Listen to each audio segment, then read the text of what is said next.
Bom dia, tudo bem? Você está assistindo a nossa apresentação do Dia da Consciência Negra, 20 de novembro.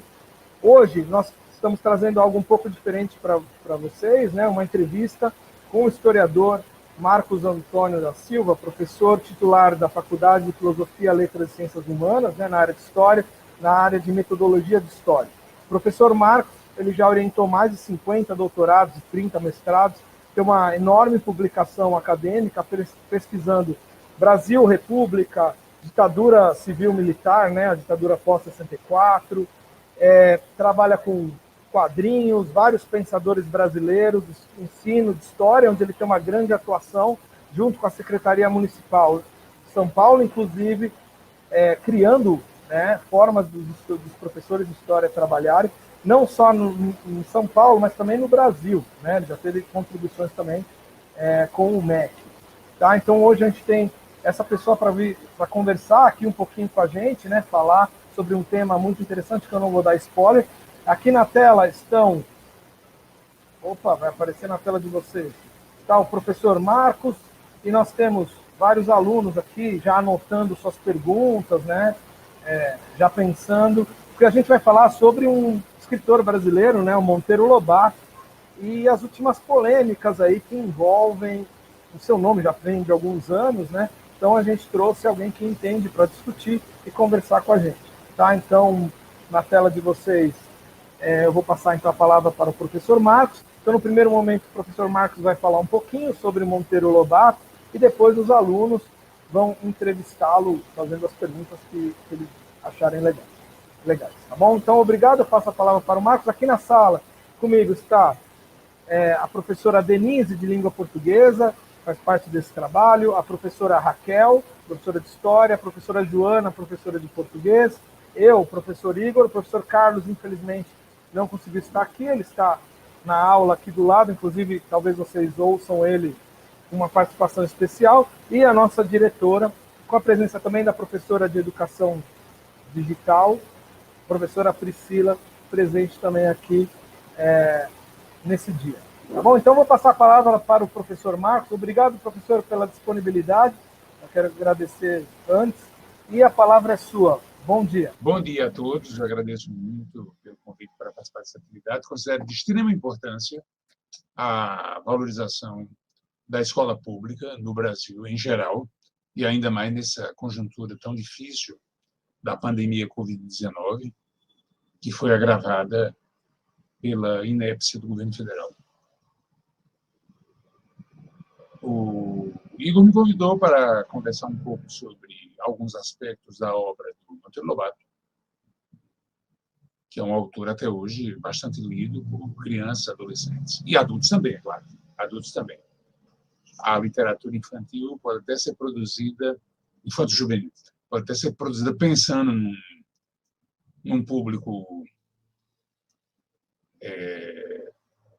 prioritário, mas ela é, antes de mais nada, literatura. Portanto, ela interessa também aos adultos, não apenas aos educadores, aos adultos em geral, à medida que ela tem qualidades literárias, à medida que ela produz o prazer da leitura, o prazer da memória, né? Nos faz pensar sobre os seus temas, sobre os seus personagens, sobre os seus procedimentos narrativos.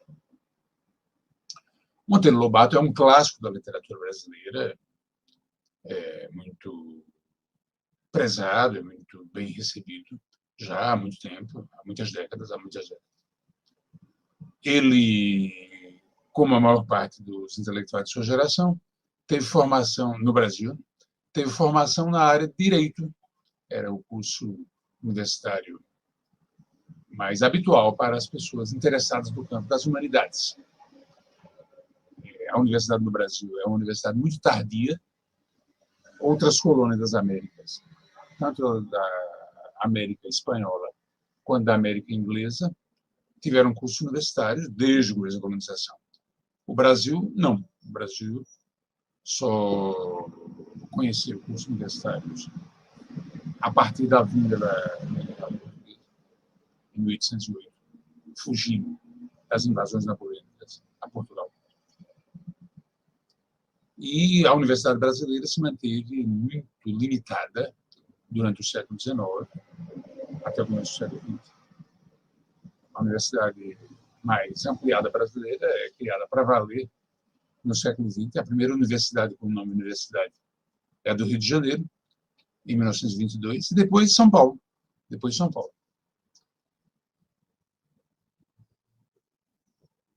Então, o Monteiro Lobato teve formação acadêmica na área de direito, atuou como empresário, atuou também como adido comercial do Brasil no consulado de Nova York, nos Estados Unidos.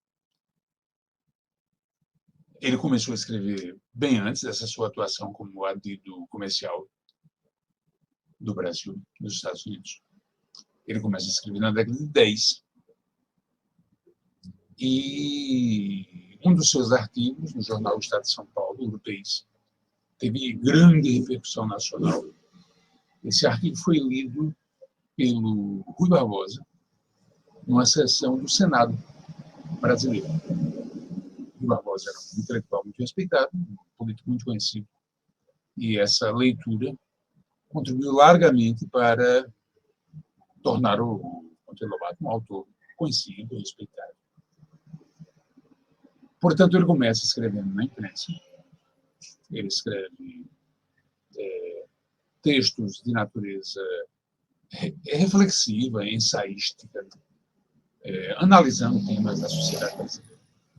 Mas ele também publica ficção, contos, crônicas, e desenvolve uma carreira literária ao longo da década de 20 até a sua morte na década de 40. Nós falaremos principalmente sobre a literatura designada como infantil do Monteiro Lobato. E, ainda mais especificamente, sobre um aspecto que tem sido salientado por alguns comentaristas do Monteiro Lobato, que é a presença, a suposta presença, de procedimentos racistas em seus livros destinados a crianças. Então, é importante nós discutirmos o alcance desse problema na literatura infantil do Monteiro Lobato e na literatura adulta também, é claro. Pensarmos sobre limites que esse problema poderia trazer para o leitor atual da obra do Monteiro Lobato. O Monteiro Lobato é um autor de grande talento, nós lemos com atenção, é muito habilidoso na construção de personagens, situações, e prende o leitor. Não é à toa que até hoje ele continua a ser lido por crianças, adolescentes e adultos. Antes de falar sobre o assunto, eu gostaria de citar dois trechos de dois livros diferentes de Monteiro Lobato. O primeiro trecho é uma fala de Dona Benta, a personagem central na série do Sítio Pica-Pau Amarelo. Dona Benta fala, abre aspas, o povo. Que é o povo? São essas pobres tias velhas, como Nastácia, sem cultura nenhuma, que nem ler sabem e que outra coisa não fazem, senão ouvir histórias de outras criaturas igualmente ignorantes e passá-las para outros ouvidos mais adulteradas ainda. Esse é um trecho que aparece no livro Histórias de Tia Anastácia, da série infantil do Sítio Pica-Pau Amarelo. O outro texto é uma fala da Tia Anastácia, num livro diferente, no livro Caçados de Presente. Já no final do livro, Tia Anastácia se dirige a Dona Benta, fala assim, abre aspas, negro também é gente, senhor. Fecha aspas. Eu quis citar essas duas passagens, de dois livros diferentes, Monteiro Lobato, para nós pensarmos sobre essa questão. Como os negros aparecem na literatura infantil do Monteiro Lobato, em dois livros diferentes, no caso. Pensarmos se isso corresponde a um procedimento de natureza racista, e ponto final, ou se isso se articula com outros problemas nas narrações de Monteiro Lobato, que vão além do racismo, que até podem incluir alguma crítica à sociedade brasileira racista daquele momento, daquela época, da época em que ele escreveu esse.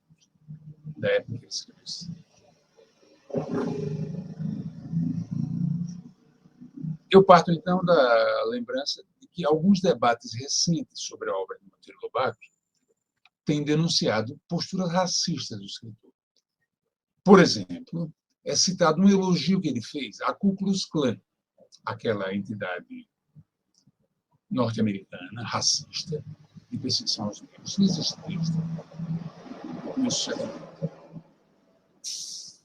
Ele escreveu uma carta para o seu amigo Arthur Neiva, que é um médico carioca, eugenista, uma carta datada de 10 de abril de 1928.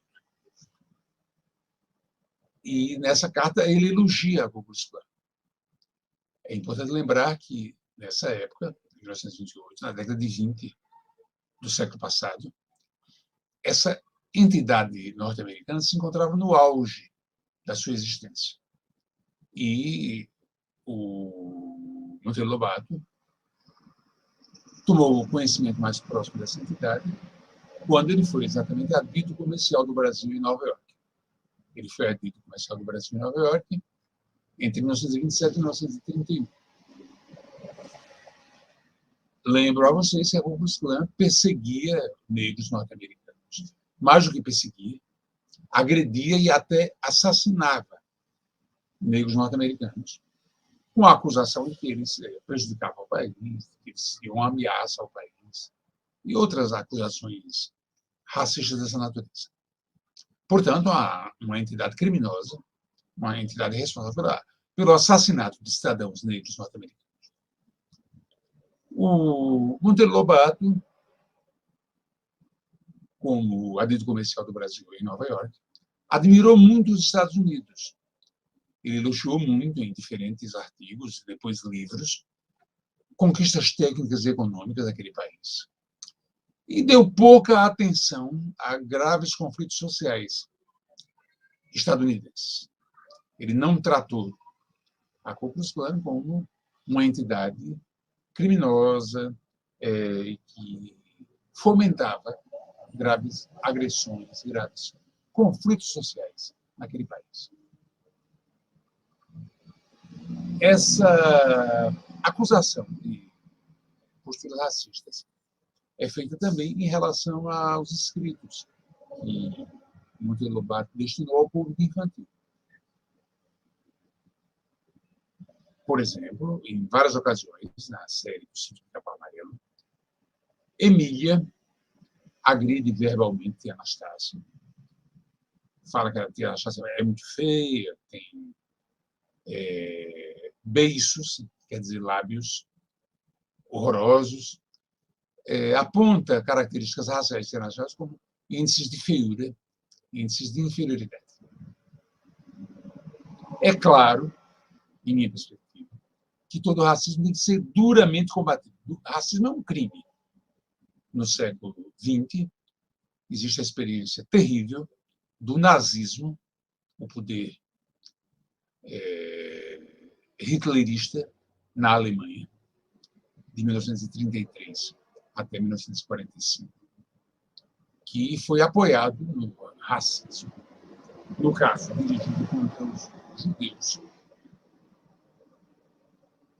e que implicou no aprisionamento e na matança de milhões de judeus e milhões de outros homens e outras mulheres de diferentes nacionalidades, diferentes origens étnicas. Portanto, eu deixo claro, como ponto de partida da minha discussão, que os racismos têm que ser duramente combatidos. Não há nenhuma possibilidade de nós convivermos com o racismo. O racismo é um crime absurdo. Agora, vale a pena estar atento ao procedimento de escrita desse autor, Monteiro Lobato, para melhor avaliar esse grave problema em seus livros. Aquele elogio a Ku Klux fruto de escrita na esfera privada. É uma carta. Ele não escreveu para publicar. É importante, então, nós pensarmos se o mesmo racismo horroroso aparece na produção literária pública que o Monteiro Lobato produziu, na escrita de seus livros para crianças ou para adultos. É importante nós verificarmos se isso acontece. Tanto antes de 1928, data da carta, quanto depois de 1928. Eu levanto a hipótese de que o fazer artístico, o fazer literário, a escrita que o Monteiro Lobato produzia, pode, de forma inesperada e talvez inconsciente, problematizar e até ultrapassar aqueles inaceitáveis argumentos racistas de sua carta de 1928. Eu levanto essa hipótese levando em conta que escritores da literatura, em diferentes épocas, possuíam preconceitos em sua vida privada que não se manifestavam nos seus escritos literários, pelo contrário, até eram problematizados, ultrapassados em seus escritos literários. O exemplo mais visível é de Honoré de Balzac, importante escritor francês do século XIX, considerado um dos maiores nomes da literatura francesa. Pessoalmente, o Honoré de Balzac defendia posições políticas muito conservadoras. Ele era monarquista, ele era contrário às lutas sociais da sua época, dos pobres. Todavia, em seus livros, há uma série de críticas, duras críticas, ao mundo burguês da França do seu tempo.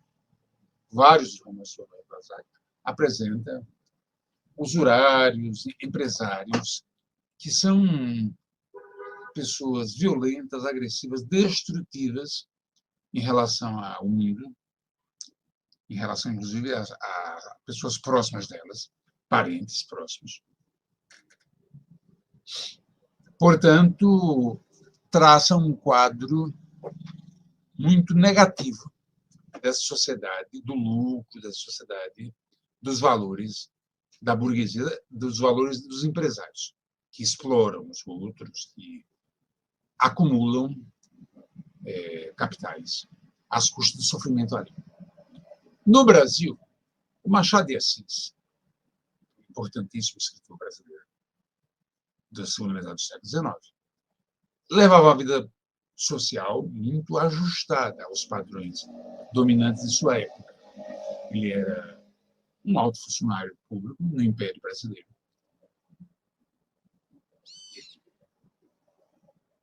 Ao mesmo tempo, ele apresentou violências múltiplas da sociedade brasileira. Violências praticadas contra escravos, contra mulheres e contra pobres, mesmo sendo homens e mulheres livres, aparecem em sua obra como denúncias.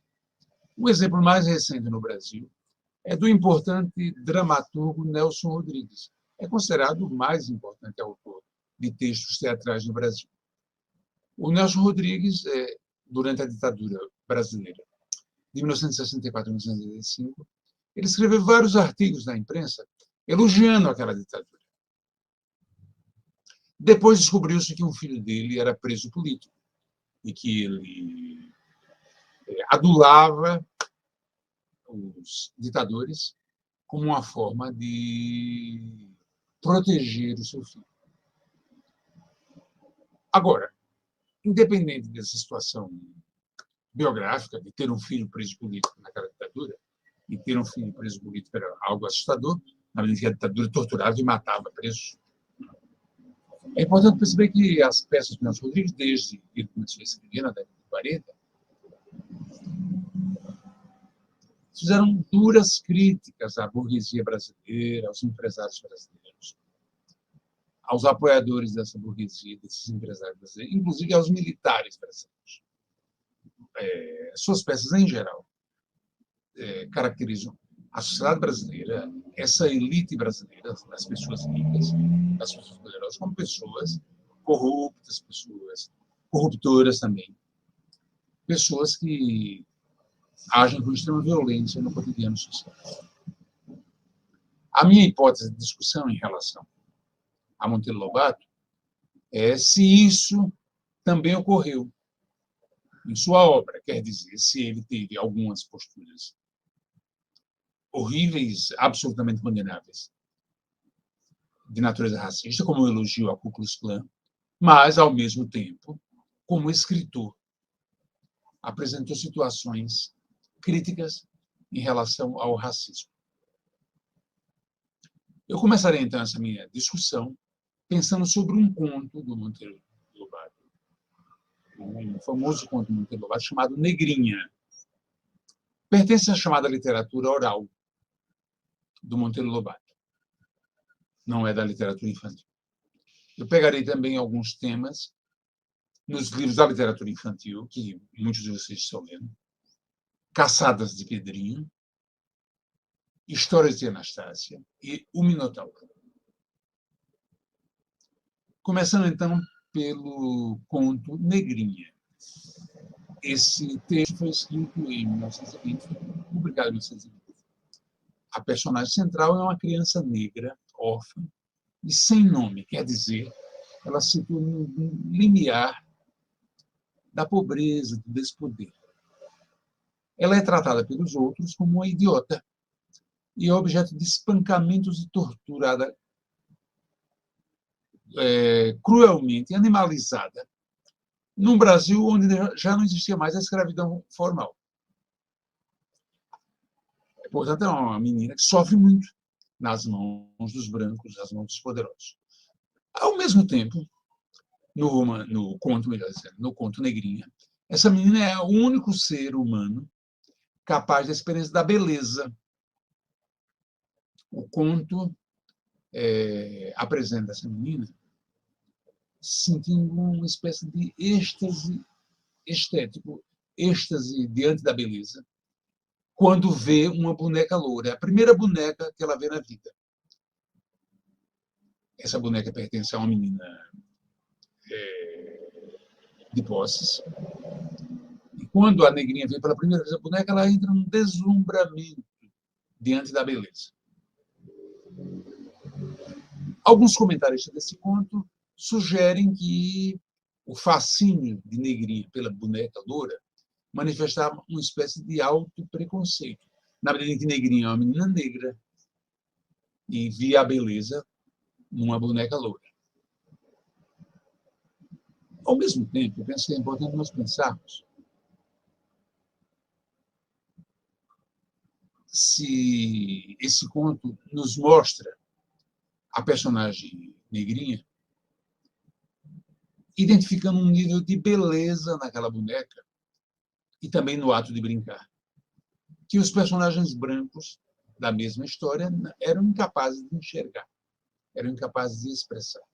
É claro que as meninas brancas gostavam de ter boneca loura, etc, etc, mas não havia um sentimento tão profundo quanto aquele que Negrinha expressou diante da boneca.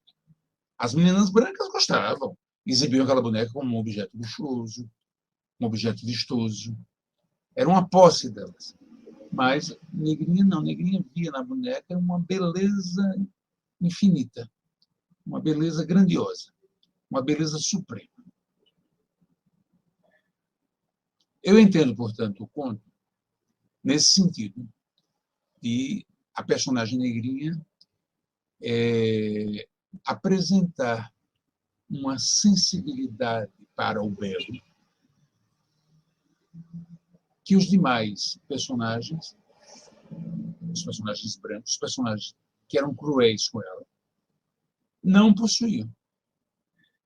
Para esses personagens brancos, como eu acabei de falar, a boneca era apenas um objeto de ostentação.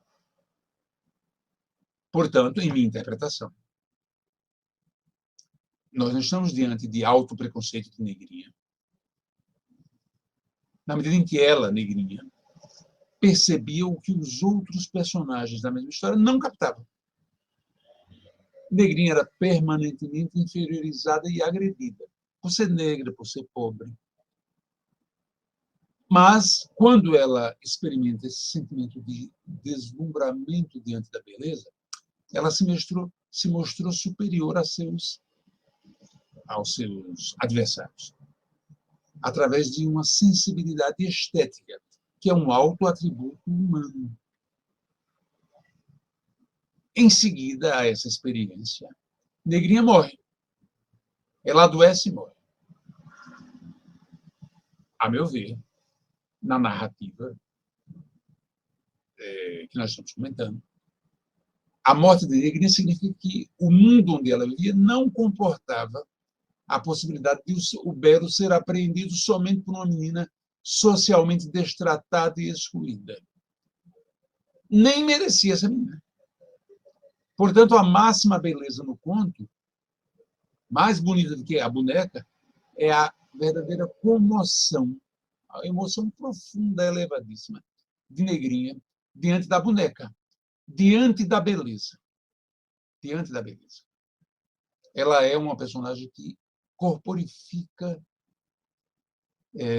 o sentimento da beleza. Portanto, ela aparece nesse conto, Negrinha aparece nesse conto, como a extrema beleza. Ela é a extrema beleza. Essa narrativa lobatiana, intitulada Negrinha, enquanto obra artística, ela se revela tensa naquele mundo, naquele Brasil, no Brasil onde a história foi escrita e foi divulgada. O que ela faz é apresentar crueldades daquele mundo e potencialidades daquele mundo.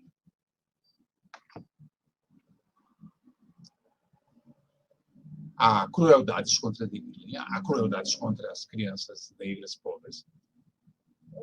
E essas crianças negras pobres possuem uma potencialidade de valores elevados, valores de beleza,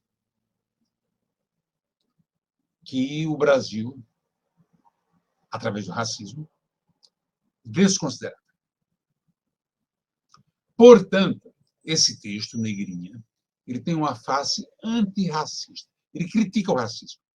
Ele é capaz, além de criticar o racismo, um grave problema social, ele é capaz de fazer uma espécie de autocrítica, levando em conta que o Monteiro Lobato era um homem branco, ele era um homem que pertencia ao universo de elite, ele era filho de gente de posses.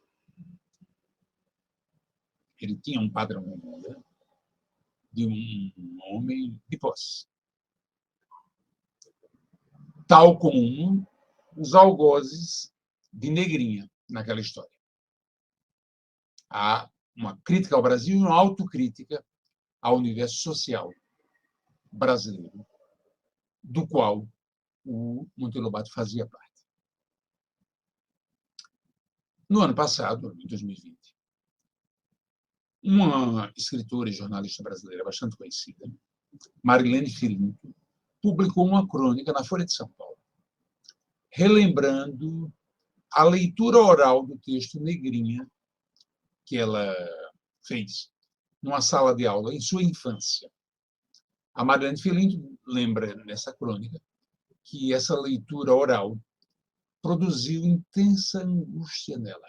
Pelo fato de ser uma criança negra, ela, Marilene Filinto, hoje em dia adulta, ela é negra,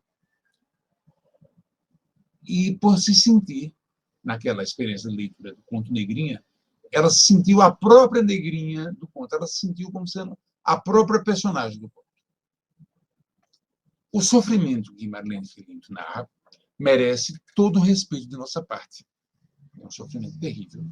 Merece o respeito nosso. Agora, ao contrário de Marilene Filinto, eu penso que a fonte dessa angústia que ela experimentou era o horror da sociedade brasileira, que o conto escancarava, e não o Monteiro Lobato, que, ao invés de ser produtor do racismo, expôs o racismo naquele conto. O Monteiro Lobato, de maneira nenhuma, está sendo racista naquele conto. Pelo contrário, está denunciando o racismo. A Marlene Filinto lembra dessa leitura e chama o Monteiro Lobato de aberração racista. Ela se refere a ele como uma aberração racista. Eu entendo que a aberração racista verdadeira é a sociedade brasileira que tratava a negrina daquela maneira. E que, pela reação da Marina, continuava a tratar as crianças negras, ou adultos e adultas negros, daquela maneira racista, violenta, destrutiva.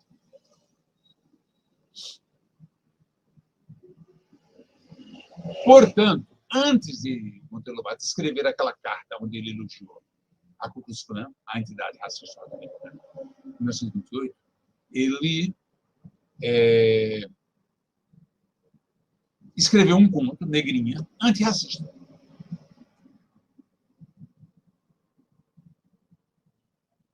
Eu entendo que isso nos lembra, em primeiro lugar, que Monteiro Lobato não tem, ao longo da sua carreira, da sua escrita de diferentes gêneros textuais, artigos para jornais, literatura infantil, literatura adulta, etc. Ele, antes daquela carta terrível, criticou o racismo, e isso ficou como um legado para nós, que lemos o conto Negrinha. Ao mesmo tempo, aí nós encaramos um problema complicado, entender. A crítica que ele fez, uma crítica tão elevada, bonita. A personagem Negrinha é a personificação da sensibilidade e a beleza, portanto, expressa valores elevadíssimos culturalmente.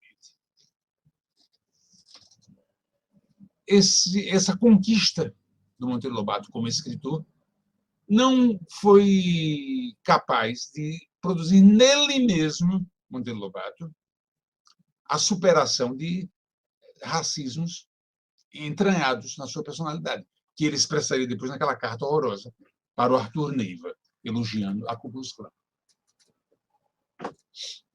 Vamos ver, então, depois que ele escreveu essa carta, como é que negros e negras aparecem em alguns dos seus livros, particularmente da literatura infantil. Eu selecionei 3 desses livros.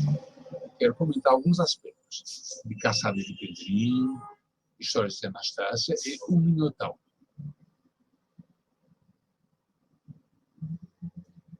Caçada de Pedrinho foi um livro lançado em 1933, portanto, posterior àquela carta de 1928.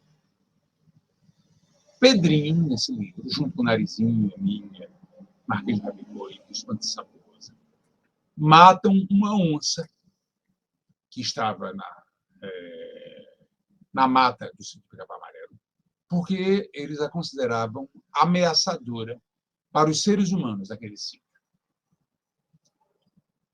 Os outros animais da mata se unem como represália a esse ato, a morte da onça, e fazem um projeto de invadirem o sítio Pica-Pau Amarelo e devorarem os seus habitantes.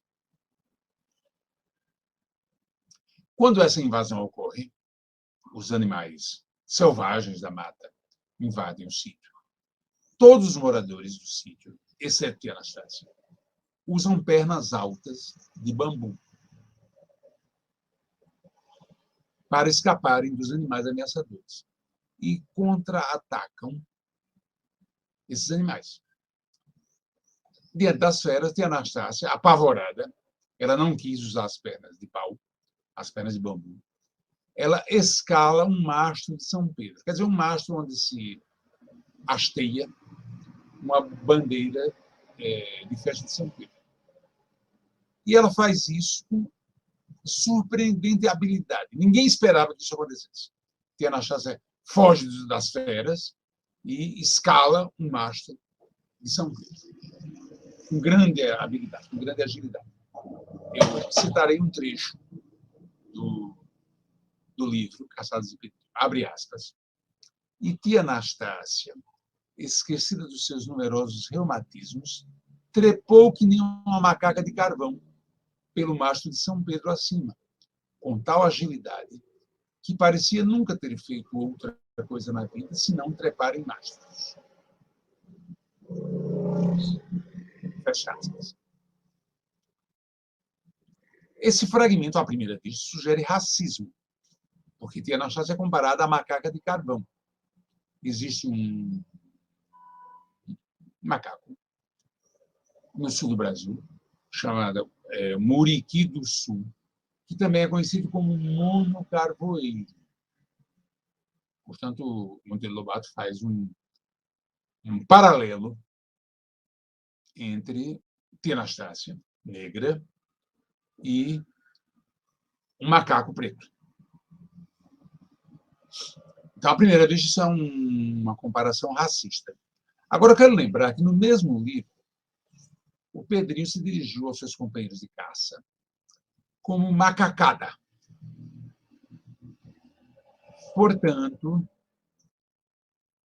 não está em jogo, nesse paralelo, um simples procedimento racista, uma vez que existem personagens brancos entre os seus companheiros de caça, Narizinho, e os personagens imaginários do Sítio Pica-Pau Amarelo, que não têm raças no sentido de atribuídas a seres humanos.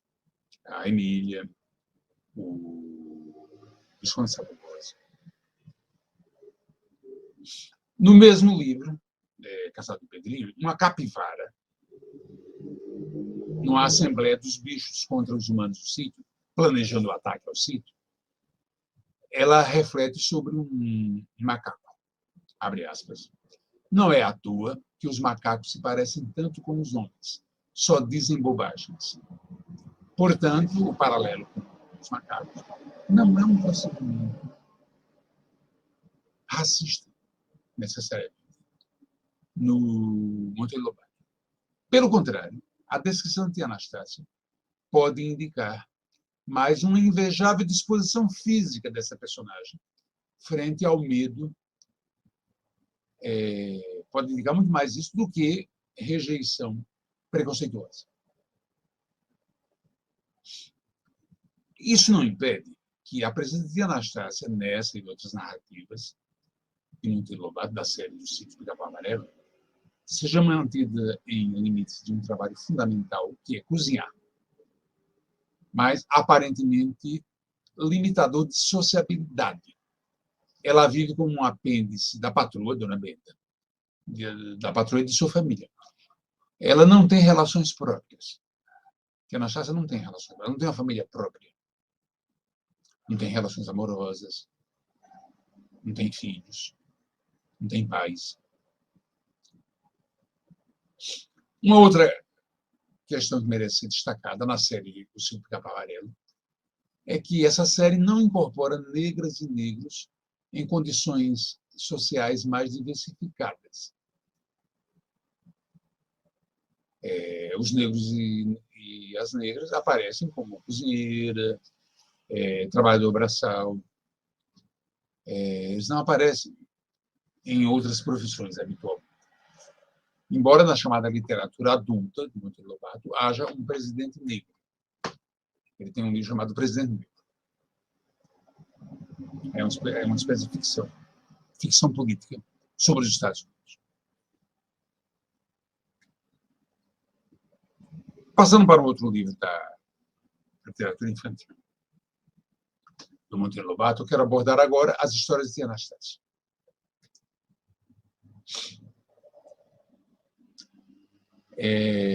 Esse volume é de 1937. Ele parte de uma diferença e uma similitude da Tia Anastácia em relação ao Monteiro Lobato. Por um lado, as histórias de Tia Anastácia contam são folclore. E o folclore é definido por Pedrinho, nesse livro mesmo, como o saber oral do povo. Um saber destituído de capacidade para mudar. Portanto, uma tradição imutável. Uma tradição imutável. Ao mesmo tempo que são folclore, essas histórias são narrações. Quer dizer, elas fazem a mesma coisa que Monteiro Lobato fazia. Os livros de Monteiro Lobato são narrações. O livro História de Tia Anastácia, ele mesmo é um livro de narrações. São histórias de Monteiro Lobato, né? É uma história de Monteiro Lobato, com o título História de Tia Anastácia.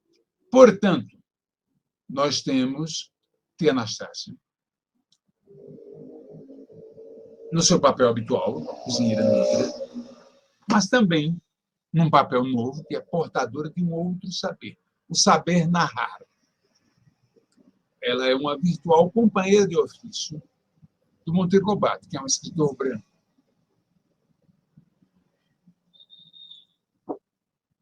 Nesse livro, as histórias que a Tia Anastácia conta são muito criticadas, repetidamente criticadas por Emília.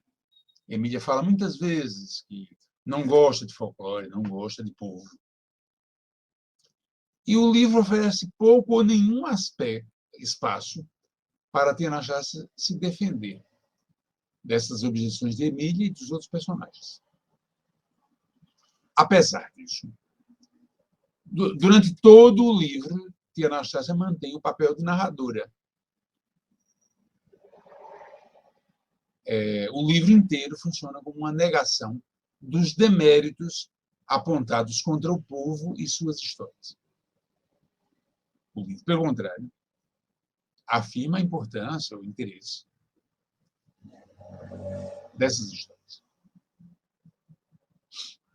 Quero lembrar para vocês que, não apenas nesse livro, Tia Anastácia compartilha com Dona Benta, na literatura infantil de Monteiro Lobato, um nome próprio dotado de uma designação específica. No primeiro exemplo, Tia Anastácia, nós temos uma familiaridade informal. Todos a chamam de Tia Anastácia. Essa familiaridade informal remete para a idade adulta. No caso de Dona Benta, nós temos uma deferência especial em relação a uma senhora. A tia Preta, Tia Anastácia, é irmã simbólica da Dona Branca, Dona Benta. Elas são reiteradamente designadas como velhas em Caçadas de Pedrinho. Dona Benta é uma espécie de avó virtual de todos e é a avó real de Pedrinho e Narizinho. Essas duas mulheres adultas, Dona Benta e Tia Anastácia, parecem comadres de fogueira.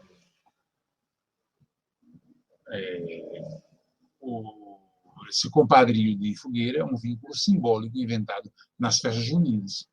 Quer dizer, é uma ficção na ficção. A primeira história que aparece no livro História de Tia Anastácia se chama O Bicho Manjaleu. E ela trata de pobreza e riqueza, que é um tema reiteradamente tratado ao longo do livro. A conquista de dinheiro justifica até vender filhas nessa história. É um ato motivado também por medo do pai pobre dessas meninas, diante do poder de quem propôs e realizou as compras. Objetos e comportamentos mágicos, nesse volume, garantem a vitória do quarto irmão dessa família frente a outros poderes. Mas não se sabe exatamente o que o personagem beneficiado fez para merecê-los. Ele sai em busca das suas irmãs e consegue derrotar adversários mais poderosos. Talvez o rapaz seja recompensado pela preocupação com as irmãs, separadas dele pelo pai, e recebam aquela vida. Mas o conto tem um final feliz, que significa ele encontrar as irmãs e ele também se tornar uma pessoa rica e poderosa. Ele casa com uma mulher nobre. Quando essa história se encerra, a primeira história do volume, a Emília expressa forte rejeição ao que ouviu. A Emília fala o seguinte, abre aspas, essas histórias folclóricas são bastante bobas, disse ela. Por isso é que não sou democrática. Acho o povo muito idiota. Fecha aspas. E a própria Tia Anastácia se situou numa esfera inferior. diante dos saberes que as crianças do sítio do Cabo Amarelo dominavam, a partir dos ensinamentos de Dona Benta e de leituras. Dona Benta reage a essa repulsa ao folclore por Emília. Dona Benta fala, abre aspas, Nossa Senhora, exclamou Dona Benta, vejam só como anda importante a nossa Emília. Fala que nem um doutor, fecha aspas. E Tia Anastácia respondeu, abre aspas, Emília já disse que a culpa é sua, senhora. A senhora vive ensinando tantas coisas dos livros que eles acabam sabidões demais. Fecha aspas. Nessa perspectiva, o saber dos livros é mais que outros saberes, inclusive para a Tia Anastácia. Mas esses saberes como os dela, que são levados em conta pelos outros. O volume História de Tia Anastácia merece atenção, quer pelas histórias contadas, quer por esses comentários de vários personagens sobre aquela experiência de ouvir a Tia Anastácia, com destaque para as falas de Emília, Narizinho, Pedrinho e Dona Benta, sendo a última uma autoridade reconhecida por todos. Emília dizer aquilo em 1937, quer dizer que não gosta de democracia, não gosta de povo, né?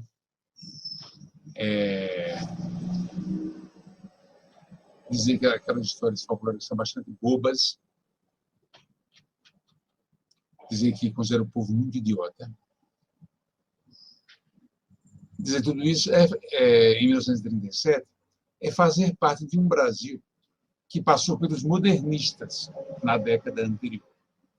Lembro que Paulo Prado e Mário de Andrade publicaram os livros Retrato do Brasil, de Paulo Prado, e Macunaíma, de Mário de Andrade, em 1928, portanto, 9 anos antes de História de Tia Anastácia. Gilberto Freire, o sociólogo pernambucano, publicou o seu livro Casa Grande e Senzala em 1933. No caso de Paulo Prado e Mário de Andrade, as raças humanas foram reduzidas a nada diante, respectivamente, da tristeza e da preguiça como traços de uma duvidosa identidade nacional. O Paulo Prado diz que os negros, os brancos e os indígenas no Brasil se igualam pela tristeza. E o Mário de Andrade apresenta o personagem Macunaíma com o lema ai que preguiça. De vez em quando ele fala ai que preguiça. Vale lembrar que o Mário de Andrade é claramente um texto no campo do riso, no campo do humor. Ele escreveu para nós ricos. O personagem Macunaíma de Mário de Andrade nasceu preto e se tornou branco no decorrer da história. Ele toma banho numa fonte milagrosa e aquele banho o torna branco. Como eu falei para vocês, portugueses, indígenas e africanos foram considerados por Paulo Prado 3 raças tristes, iguais nessa tristeza. Portanto, a cor da epiderme, tanto em Macunaíma, que nasceu preto e virou branco, quanto em Paulo Prado, com suas raças tristes, não explicava mais o povo brasileiro, não explicava nada. Não explicava nada. O Gilberto Freire, por sua vez, o sociólogo pernambucano, explorou evidências do cotidiano social, como cuidados com bebês e alimentação, além da sexualidade, que explicitavam a extrema importância de indígenas e africanos para a sobrevivência dos brancos portugueses nos trópicos coloniais brasileiros. Quero lembrar para vocês, nós estamos falando de um livro do Monteiro Lobato, de 1937, mas o texto Urupês, que eu já mencionei para vocês antes, é de 1918, quer dizer, 19 anos antes. E nesse texto, o Monteiro Lobato diz que os caipiras vivem na miséria, atrasados, mas que isso não é motivado por questão racial. Ele fala que os caipiras pertencem à mesma raça que os bandeirantes. São mestiços de brancos com índios. Portanto, a raça não explica a situação de miséria dos caipiras. Do Jegatatu.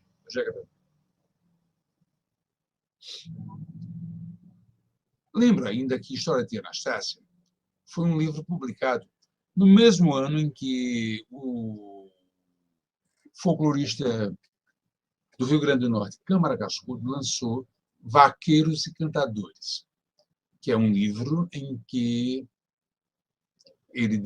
o autor dedica grande atenção às culturas populares e onde ele destacou poetas negros, poetas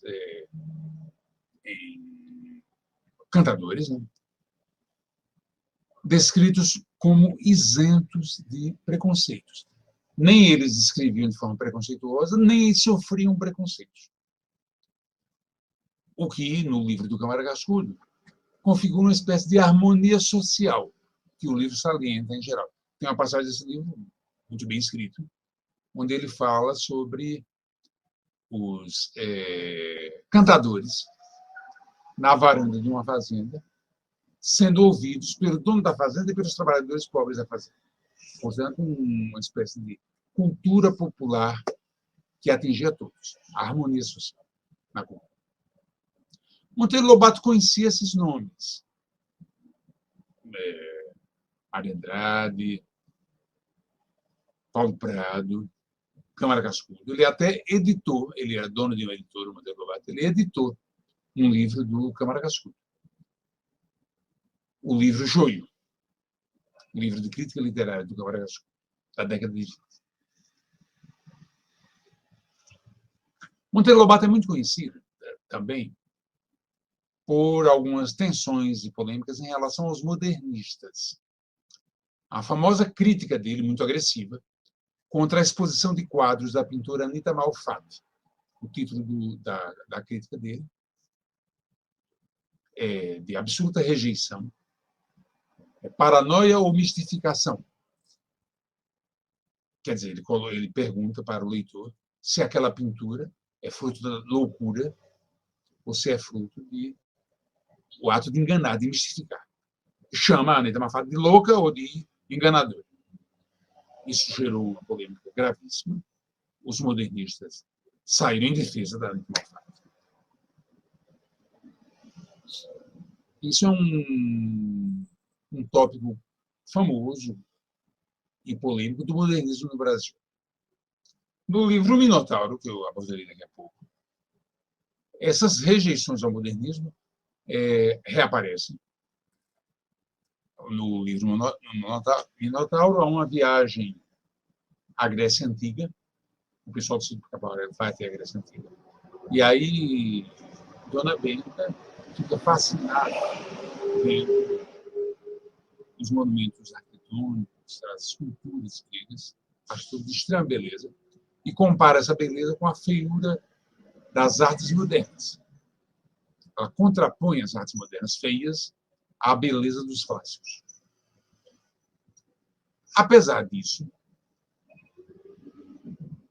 Monteiro Lobato não ficava à margem daquelas, então, recentes discussões sobre raça e nacionalidade que os modernistas faziam, e que, de certa maneira, retomaram tópicos do seu texto europeu.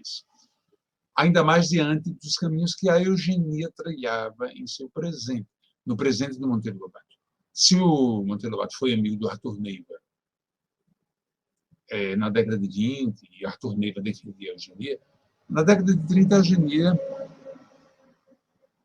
assume uma face extremamente grave rumo ao Holocausto, sob o nazismo e seus similares. Quer dizer, a perseguição e o assassinato de milhões de judeus, em nome de uma suposta pureza racial. A democracia evocada negativamente por Emília era confrontada por ditaduras ao redor do mundo, inclusive no Brasil. Certamente, o livro História de Tia Anastácia foi escrito antes da implantação do Estado Novo. Mas o Estado Novo não nasce de uma hora para outra. Já havia medidas ditatoriais antes dele ser implantado. Perseguição aos comunistas, tortura de comunistas. E também havia o movimento integralista no Brasil, a ação integralista brasileira, que era uma corrente política extremamente conservadora, inspirada em nazismo e fascismo, atuante no Brasil. Quero lembrar também que, supostamente, a democracia era a opção política dos Estados Unidos, que Monteiro Lobato tanto admirava.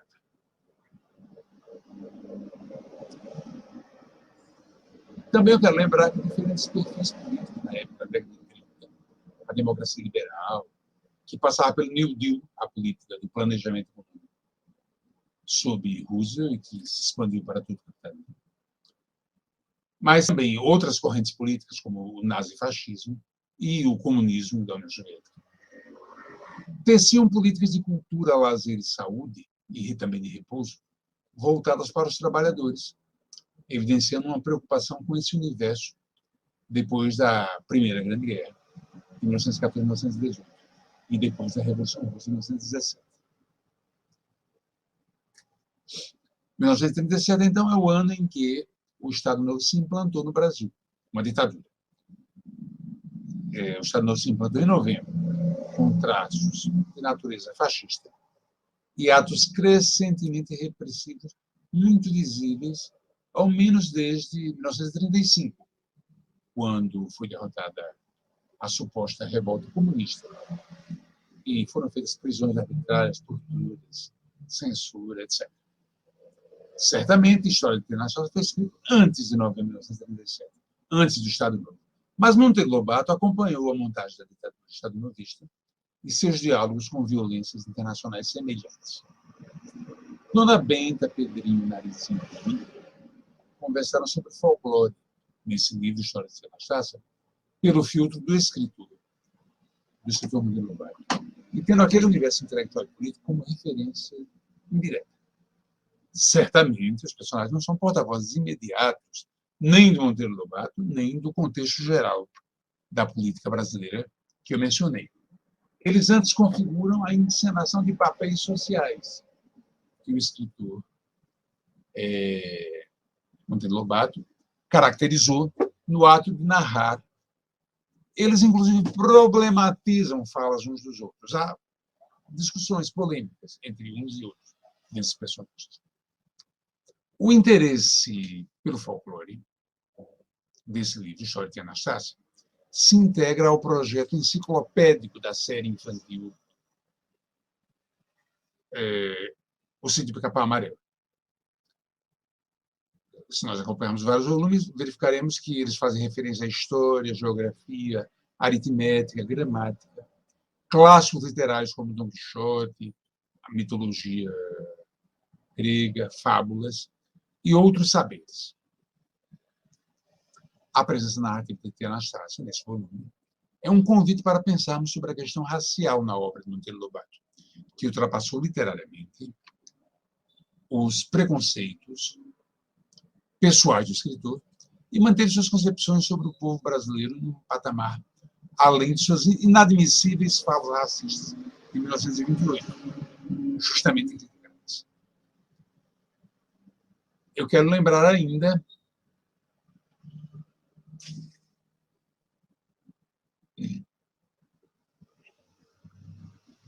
que nesse livro, História de Anastácia, Dona Benta ocupa um espaço muito amplo, que, aliás, ela ampliaria ainda mais na década de 40, com a publicação de um livro, que não é propriamente um livro de Monteiro Lobato, mas que tem um título a partir da obra dele, chamado Dona Benta, um livro de receitas, que se apropria do mundo de Tia Anastácia, na cozinha. Quer dizer, Tia Anastácia é uma preta pobre que tem saberes a serem expropriados por Dona Benta. Por último, eu quero falar brevemente sobre o livro Minotauro, dessa série de livros, pelo Lobato, série de livros infantis. O Minotauro é, como eu já anunciei antes, um livro que se passa como uma viagem no tempo. Ele parte da desaparição de Tia Anastácia numa festa no sítio do Pica-Pau Amarelo. Tia Anastácia desaparece. Nessa festa havia convidados mitológicos de diferentes passados. E um desses convidados era o Minotauro. Era o Minotauro.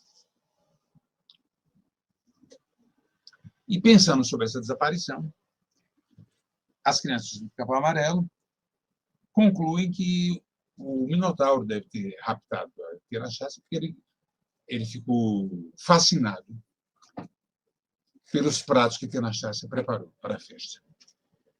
Então resolve fazer uma viagem no tempo para a Grécia Antiga, a fim de procurarem o Minotauro. Utilizam o pó de Piripipi, que é uma poção mágica que permite deslocamento no espaço e no tempo. Chegam na Grécia Antiga e então a maior parte do livro é uma espécie de longa aula sobre a história da Grécia, a cultura grega e a mitologia grega. Os personagens localizam Tia Anastácia e raptam Tia Anastácia do Minotauro, do labirinto do Minotauro. Portanto, retornam para o sítio do Pica-Pau Amarelo, já com Tia Anastácia. Esse livro tem inúmeros aspectos que mereceriam nossa discussão.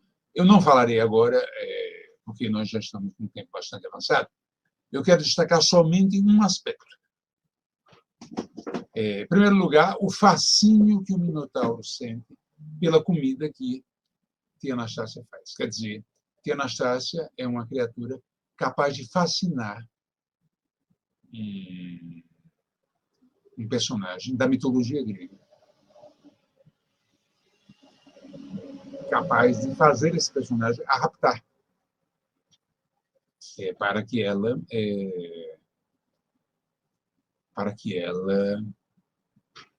cozinhe para ele. Em segundo lugar, há uma passagem no Minotauro, em que os gregos experimentam comidas brasileiras, tais como aquelas que a Anastácia faz. Uma dessas comidas é o curau. E um desses personagens fica maravilhado com a comida, com o curau. E fala assim, mas isso é o próprio néctar dos deuses. Isso é o néctar. Isso quer dizer que a Anastácia é um personagem capaz de produzir uma comida semelhante ao néctar dos deuses. Evidentemente, uma mulher negra capaz de produzir o néctar dos deuses jamais seria caracterizada como pertencente a uma raça inferior. Ela é capaz de cozinhar para os deuses. Mesmo mantendo uma posição socialmente inferiorizada de cozinheira, ela é capaz de produzir algo de sublime sabor, uma sublime experiência alimentar, digna dos deuses. A minha hipótese, portanto, é que nós não estamos simplesmente diante de racismo e nada além. Existem componentes racistas no Monteiro Lobato. O principal deles é certamente aquela carta para Arthur Neiva,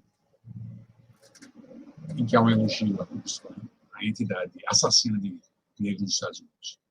Mas os negros, na obra do Monteiro Lobato, aparecem de formas nuançadas, diversificadas. Ao mesmo tempo, nós devemos lembrar que predomina no Pica-Pau Amarelo a manutenção dos negros numa posição social inferiorizada. Caberia a nós a indagação sobre isso é um problema no Monteiro Lobato ou isso é um valor social muito poderoso naquele momento, que ainda não foi superado por esse escritor. Quero lembrar para vocês que o Machado de Assis, excepcional escritor brasileiro, é negro, e a sua condição negra foi mantida oculta até data muito recente. Há um episódio famoso quando o Machado de Assis morreu. O crítico literário José Veríssimo, que era amigo pessoal dele e grande admirador dele, publicou um texto em homenagem ao Machado de Assis, fazendo imensos elogios à obra dele, e conclui o texto com uma frase onde ele fala assim: mulato atingiu os mais altos níveis da literatura. O Joaquim Nabuco, que era amigo de ambos, escreveu uma carta para o José Veríssimo, dizendo que achou o texto dele excelente, exceto na designação mulato, que ele considerava uma designação ultrajante. Lembrando que era uma palavra derivada de mula. E Joaquim Nabuco, concluiu a carta para o José Veríssimo dizendo que Machado de Assis não era mulato, que ele era um heleno, quer dizer, um grego. Um grego quer dizer um branco. Portanto, nós temos um ocultamento de identidades raciais no Brasil que chega até o Monteiro Lobato com muita força.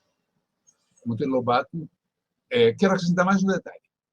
O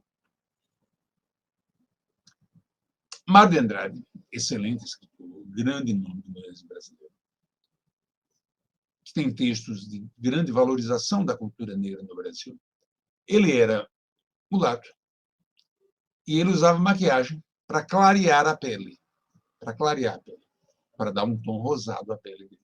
Então, nós temos um racismo entranhado na sociedade brasileira que não justifica de maneira nenhuma racismo nenhum, mas nos ajuda a explicar mais essas oscilações do Monteiro Lobato entre o antirracismo de Negrinha, o racismo da carta a Arthur Neiva e essas caracterizações na literatura infantil que são oscilantes entre visões preconceituosas e visões críticas da identidade racial. Eu agradeço, então, muito a atenção de vocês e me coloco à disposição para nós conversarmos a respeito dessas questões. Muito obrigado. Obrigado, professor Marcos. Opa, está saindo meu som aqui em algum lugar. Muito obrigado, professor, aí pela possibilidade, né, de a gente poder ouvi-lo e conversar um pouquinho hoje de manhã sobre isso, né? E aí eu gostaria só agora, professor, da gente entrevistar, né? Os alunos estão aguardando aqui para entrevistá-lo sobre a questão do Monteiro Lobato e o racismo, né? Que é uma questão polêmica aí atualmente, porque acabou ficando associado, né? Principalmente por causa da internet, com as gerações de televisão e tal.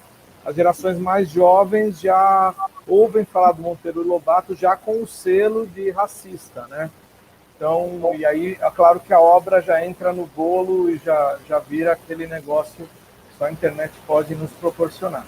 Então, eu vou passar a palavra agora para os alunos, para eles entrevistar, para eles fazerem as perguntas. Então, quem quiser vir primeiro aqui, tá? Eu passo o microfone e a pessoa faz a pergunta. Quem vem primeiro aqui perguntar? Pode vir aqui.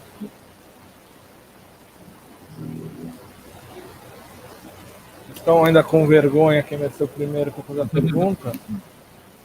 Vou só aguardar aqui, só um minutinho.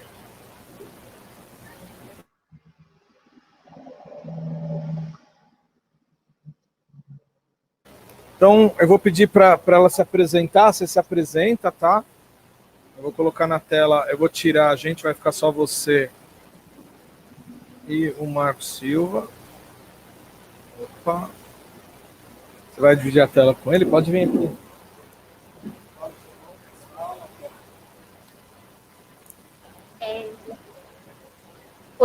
Oi, professor. Eu me chamo Júlia Menezes e eu sou do 7º ano B.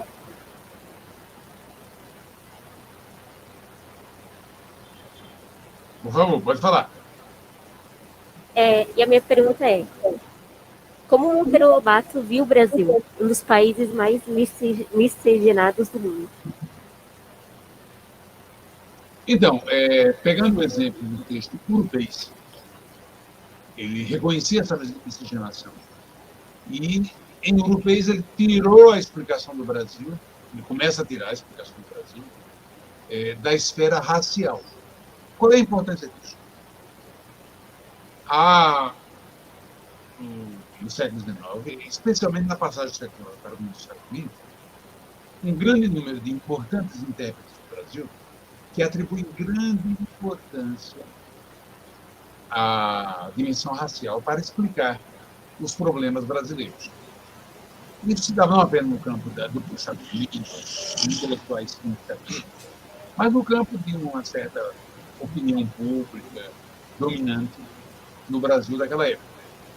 Então, por exemplo, falava-se muito que a imigração de europeus seria uma oportunidade de melhorar o Brasil, e introduziriam um maior contingente de brancos na população brasileira, como se a raça fosse responsável pelas dificuldades sociais.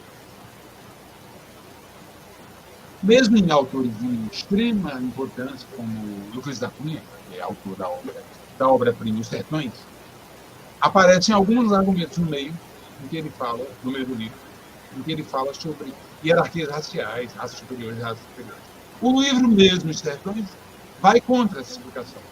Os mestiços do Nordeste são grandiosos, são heróicos, lutam contra o exército brasileiro, etc, etc. Mas, em algumas passagens, ele usa argumentos de hierarquias raciais, como se a raça branca fosse superior, os negros e índios, assim como os mestiços, fossem inferiores. Monteiro Lobato já faz parte de uma geração que começa a superar essa explicação racial. O Urbeis, ele fala, não, os caipiras e os bandeirantes pertencem à mesma raça. Eles são mestiços de brancos com isso. Portanto, a raça não explica nada. A raça não explica nada. Ele reconhecia a miscigenação no Brasil e não culpava a miscigenação pelos problemas do Brasil. Agora, eu penso que a superação desse quadro racista é uma superação lenta, uma superação difícil. Até no nível pessoal. Eu mencionei o caso do excelente Mário de Andrade, que tanto escreveu sobre artes negras no Brasil, folclore negro, etc, etc, etc, e que, na vida pessoal, agia como se tivesse vergonha de ser mulato, né?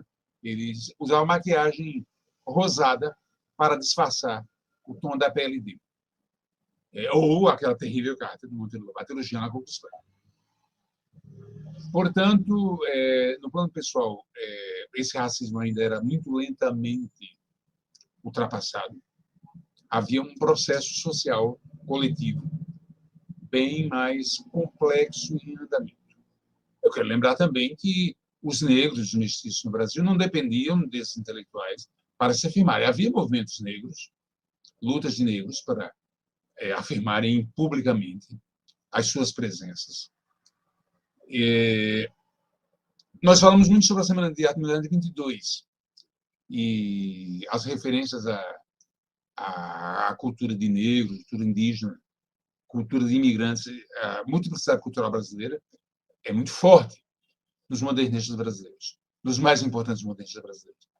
Agora, não podemos esquecer que a cultura negra, ela mesma estava se afirmando na cena pública. O samba estava deixando de ser uma música de gueto. Desculpa, Espírito. O samba estava deixando de ser uma música de gueto negro, se tornando uma música ampla, até na década de 30 virar meio ritmo nacional. Portanto, nós temos uma mudança que continua até os nossos dias em relação a esses parâmetros de explicação do que é raça. superação de racismo. Superação de racismo. Pode falar. Eu tenho outra pergunta. Pode falar. Como era a relação do Monteiro Lobato com a Ku Klux Klan? Então, ele morou nos Estados Unidos, mas é claro que ele não tinha uma relação próxima dessa entidade. Ele fez elogio a essa entidade em carta para o Arthur Neiva.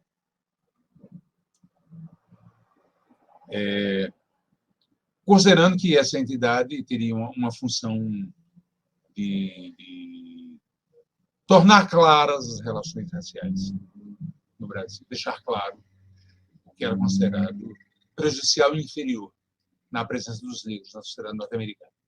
Mas ele, evidentemente, não teve nenhuma relação de pertencimento à entidade. Não, isso não. E nem teve militância racista no Brasil. Nunca teve.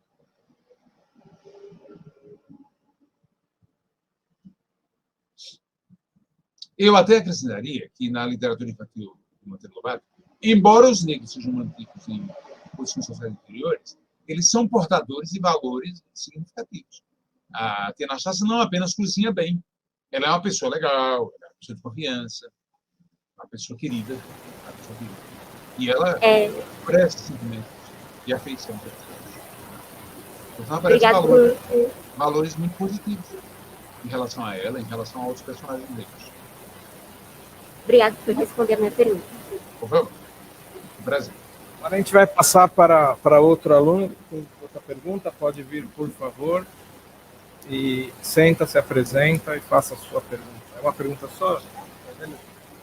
Bom dia, meu nome é Mariane, eu sou do 9º D. E a minha pergunta é sobre a sua visão, né, a sua leitura da Emília. Você acha que ela seria o ego alto dela, né, a superioridade dela seria por ela se considerar branca ou realmente por ela se achar superior por ser uma boneca falante? Uma impressão que eu tenho, eu leio Monteiro Lobato desde a minha adolescência. Eu não li na minha infância propriamente.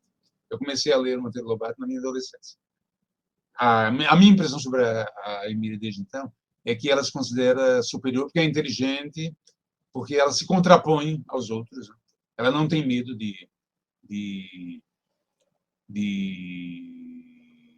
discordar. Ela não tem medo de discordar.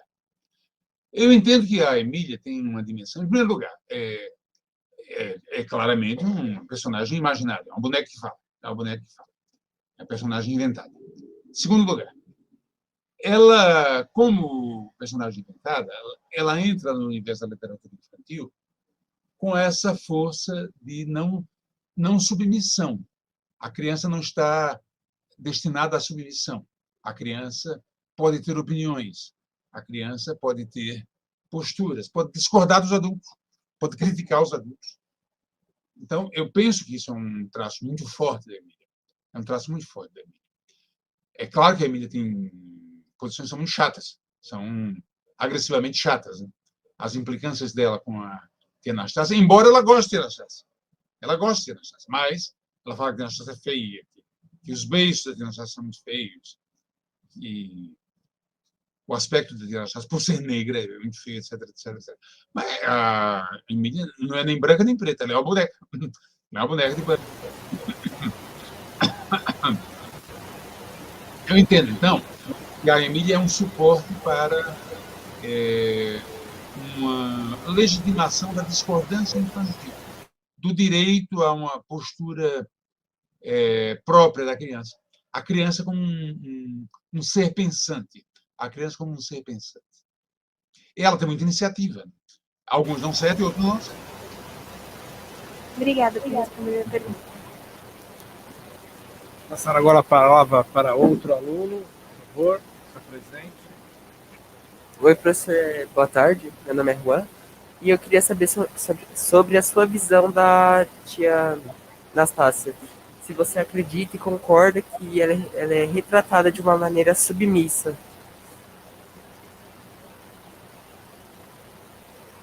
Não tenho muita clareza se a palavra exata é submissa. Ela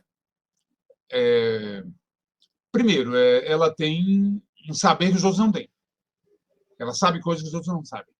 Particularmente nas narrativas, a arte de cozinhar. Ela cozinha muito bem. Podemos pensar assim, puxa vida, então, personagem negro no Monteiro Lobato não sai da cozinha. Ela até sai da cozinha, ela opina, ela dá opiniões na família, ela é ouvida em relação a alguns assuntos. Ela é ouvida em relação a alguns assuntos. Eu não sei se eu usaria a palavra submissa propriamente. Eu volto a pensar assim, nós estamos diante de personagens ficcionais. Como é que o Monteiro Lobato concebe ficcionalmente essa personagem feminina e negra? Né? Nem todas as mulheres na narração são situadas numa escala social inferior. A Dona Benta é uma personagem central na narrativa. E ela é dona do sítio. Ela discute política, ela discute filosofia. É uma mulher de muita cultura.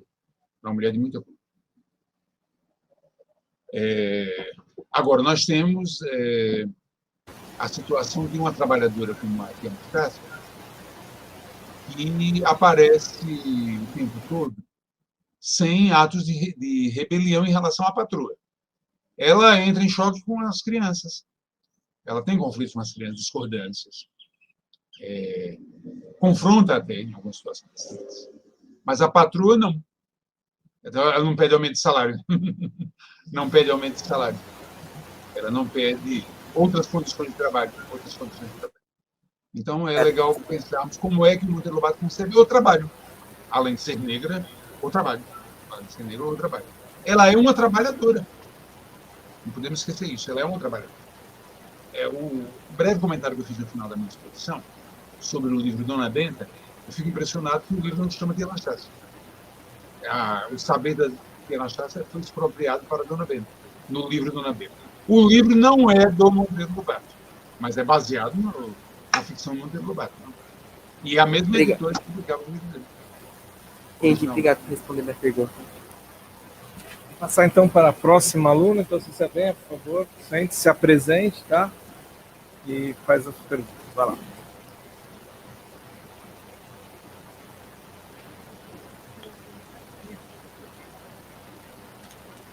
Oi, meu nome é Isabelle, do 6º ano, e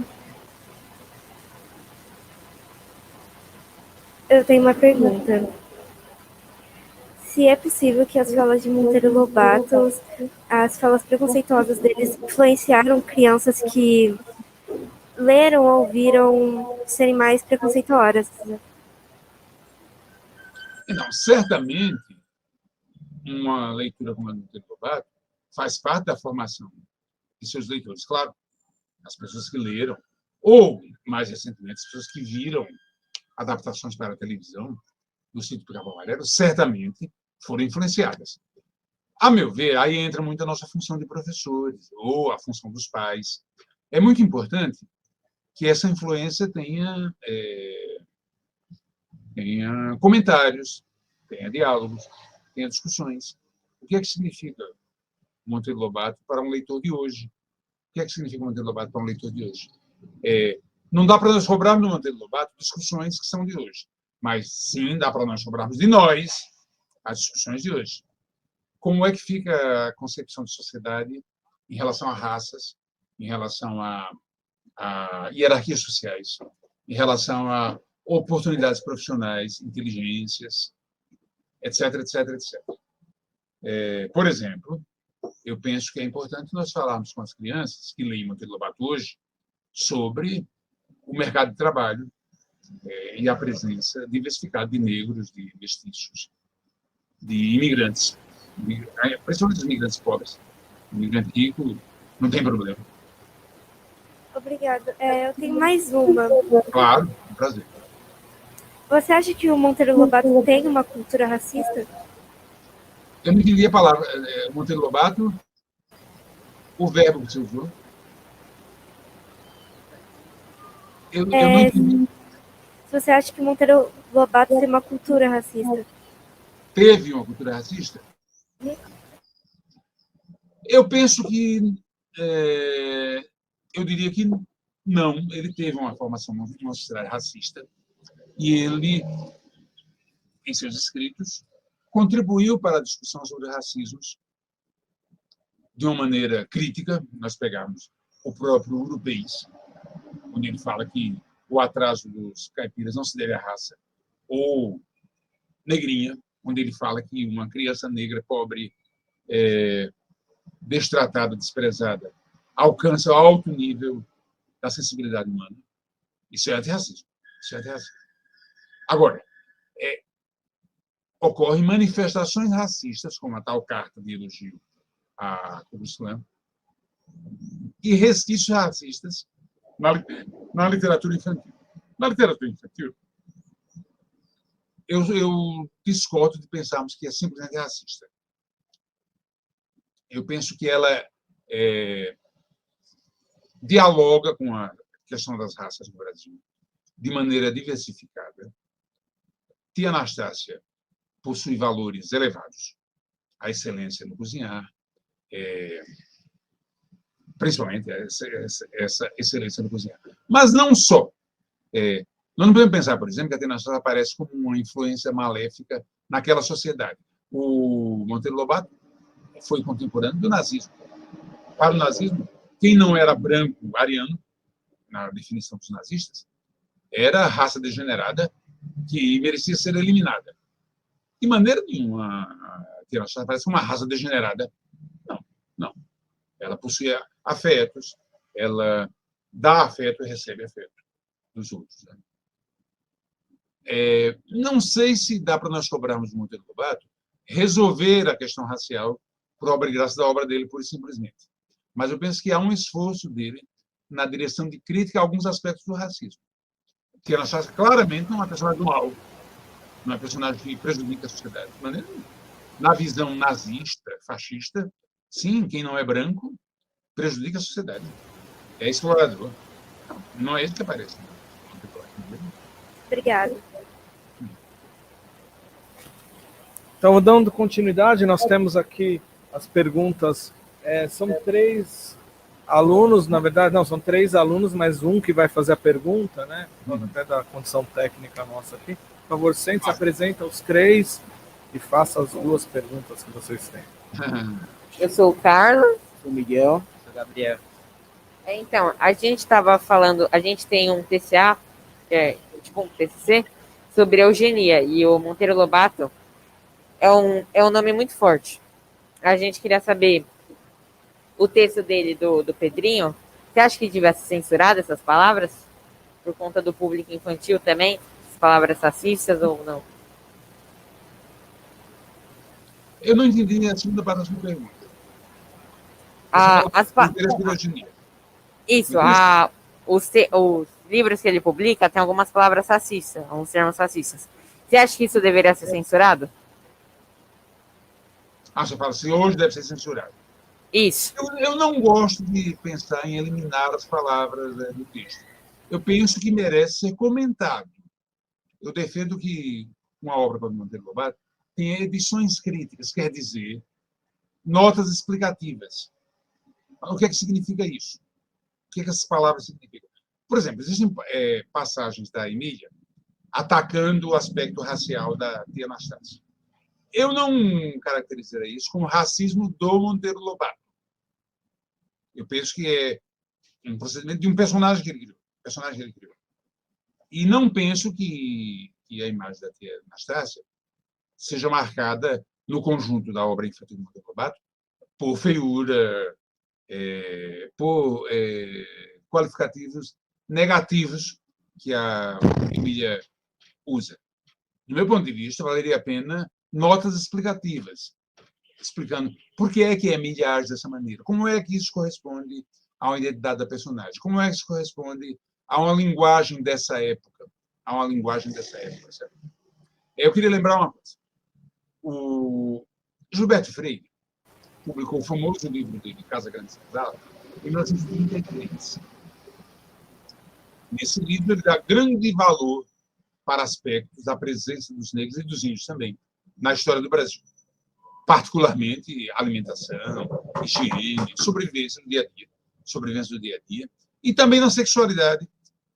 Ele fala que os portugueses não tinham preconceitos contra as negras e as indígenas, e por esse motivo geraram uma prole mestiça numerosa. Quando esse livro saiu, ele foi duramente criticado e censurado, inclusive por setores da Igreja Católica. Considerava o livro pornográfico, considerava o livro absurdo, etc, etc, etc. Hoje em dia a gente lê e pensa, puxa vida, por que pornográfico? Por que absurdo? Ele está falando algo que parece para nós jovens, mas não é tão óbvio para aquela época. O Gilberto Freire, ele fez estudos de sociologia nos Estados Unidos. E ele foi aluno, já no mestrado, na pós-graduação, do Franz Boas, que é um importante antropólogo alemão, radicado nos Estados Unidos.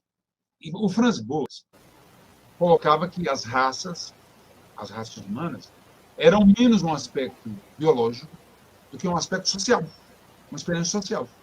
Havia uma experiência social.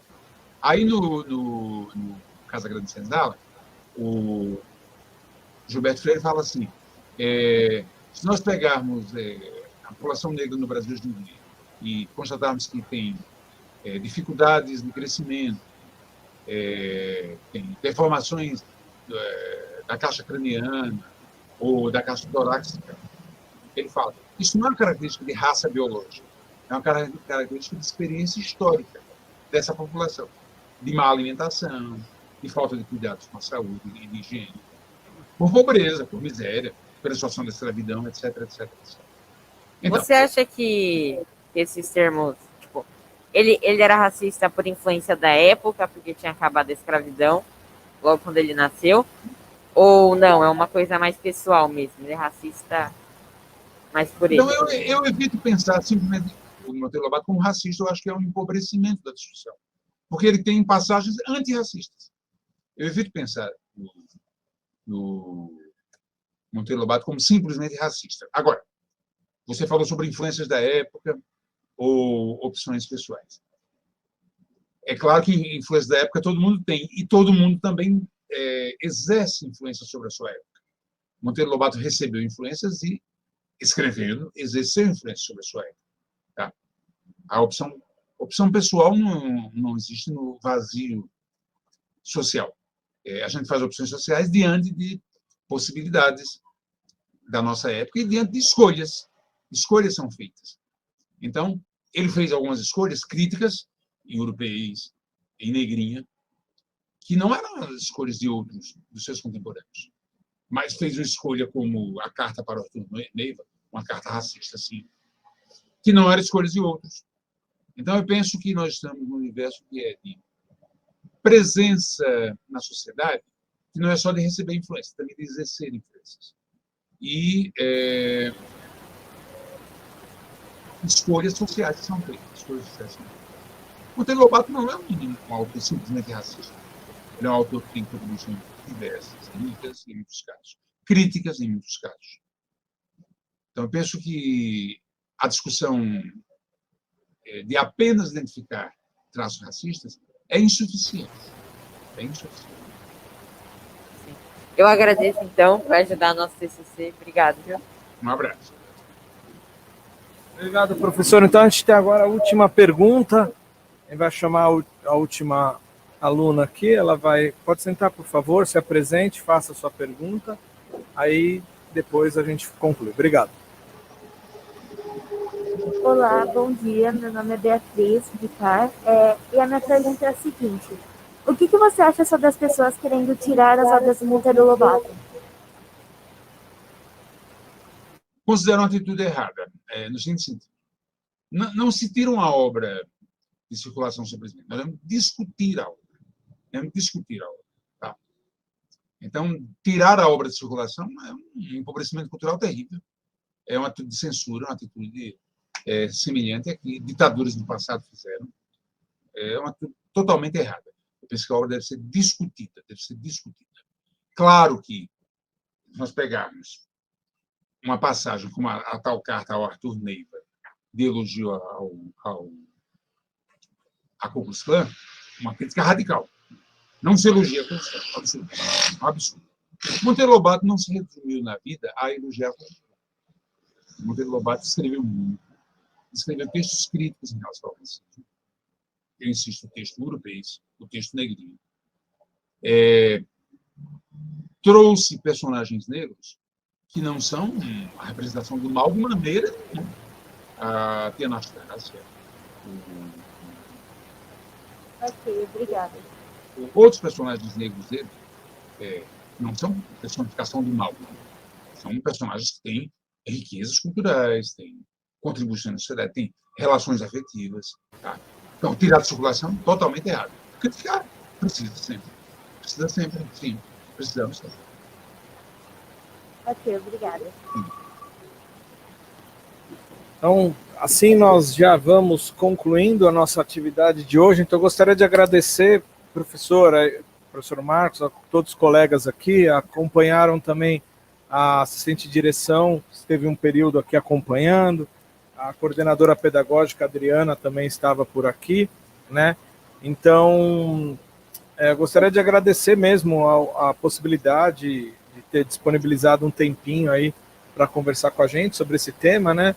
E marcando esse ano, né, com a questão da consciência negra, né, e na nossa escola. Tá bom? Então, eu gostaria de agradecer, muito obrigado.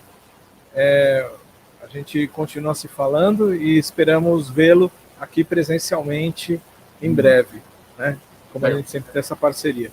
Então, agradecer também todos os professores, os colegas, agradecer os alunos que participaram, né, que acompanharam a gente aí, e quem está assistindo também em casa, né, porque também não sabe nem o que a gente falou, que a gente está gravando meio escondido, que só vai ao ar no Dia da Consciência Negra. Legal, eu agradeço muito pelo convite, agradeço muito pelo convite. Depois eu quero a gravação. E num ciclo de discussões sobre a consciência negra, é muito importante nós termos clareza sobre a necessidade da crítica ao racismo e sobre a necessidade da voz de diferentes setores da população. Os negros, os mestiços, os imigrantes de diferentes origens, os indígenas. Temos clareza sobre a pluralidade social e o direito de todos à voz. Muito obrigado.